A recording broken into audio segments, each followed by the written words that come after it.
আমাদেরকে সতর্ক সচেতন হতে হবে সহকর্মীবৃন্দ। বারে বারে আমি বলছি, আমি আজকে গত কয়েক মাস ধরে বলছি, সামনের নির্বাচন এত সহজ নয় আপনারা যত সহজ ভাবছেন। নিজের মনে যতই বড়াই করুন, আরে বিএনপির তো শাখা প্রশাখা একদম গ্রাম পর্যন্ত আছে, অন্যদের কি এত আছে? এত বড়াইয়ের কিছু নেই।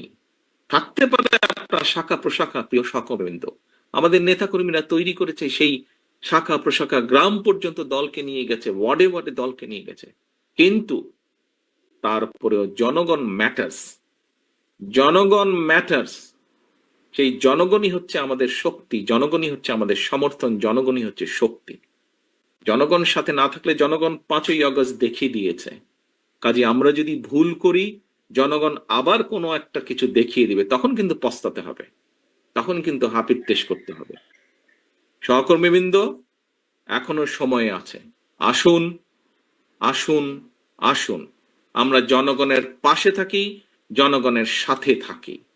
যারা এমন কিছু করবে যা আপনাকে আমাকে ক্ষতিগ্রস্ত করবে, যা আমার দলকে ক্ষতিগ্রস্ত করবে, যা আমাদের দল ক্ষতিগ্রস্ত হবে, আমরা তার বিরুদ্ধে প্রতিবাদ গড়ে তুলব, বিরোধ গড়ে তুলব।